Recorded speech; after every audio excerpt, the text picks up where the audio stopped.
Salut à tous, alors j'ai ça pour une raison assez simple que je vous expliquerai plus tard dans la vidéo.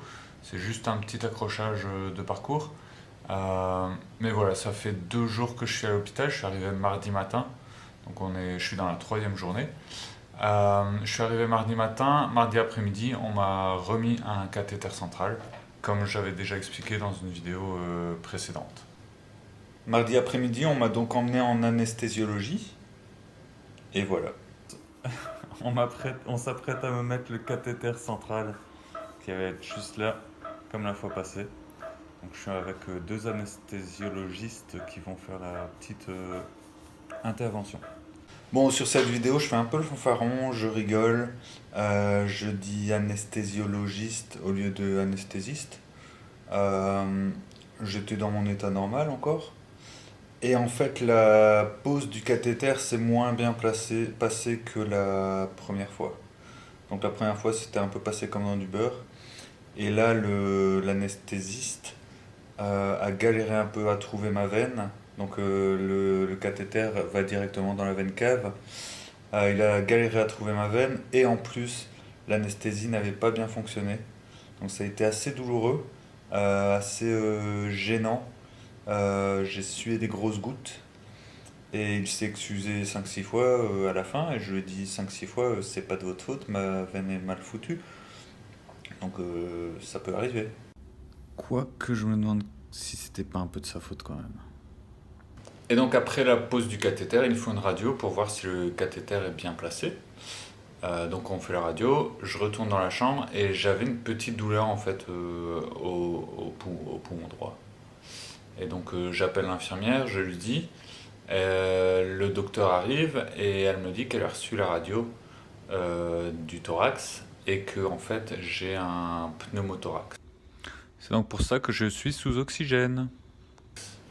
Alors en mettant le cathéter, la veine cave étant tout près du poumon droit, il a tapé dans le poumon droit, C'est ballot. ce qui fait un pneumothorax.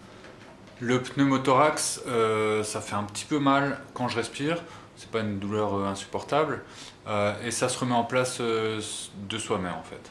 Donc là ce matin j'ai fait une radio, cet après-midi j'ai refait une radio pour voir comment ça se replacer. Voilà, sinon je suis bien installé, j'ai une petite chambre très sympa avec une grosse télé, une belle vue sur le stade de Gand. J'ai un vélo d'appartement, je peux pas encore en faire parce que j'ai ce pneumothorax qui m'embête et ils veulent pas que je m'essouffle. Le personnel est très sympathique, la nourriture est très sympathique aussi en soi. Euh, je viens de voir le médecin qui, suite à la radio que j'ai faite ce matin, il n'y a pas eu d'évolution négative. Donc demain matin, on refait une radio pour voir si tout est stable. Et si tout est stable, on peut enfin commencer la chimio demain midi. C'est bizarre à dire, mais j'ai hâte de commencer la chimio. C'est un peu bizarre, ouais. Je comprends. Mais j'ai hâte quand même. J'ai hâte d'y être. Ça va être la surprise. Ça va être intéressant. À part ça, si vous allez voir dans mes vidéos, j'ai fait un petit délire sur un dîner presque parfait. J'ai beaucoup de temps, donc je m'amuse comme je peux. Allez voir, n'hésitez pas à partager, à liker, à commenter, à tout ce que vous voulez en fait, parce que ça fait toujours plaisir d'avoir des petits signes de l'extérieur. Si vous voulez m'appeler, je vous donne mon numéro de téléphone. Si vous voulez m'envoyer un pigeon, je vous donne les coordonnées géographiques, tout ce que vous voulez.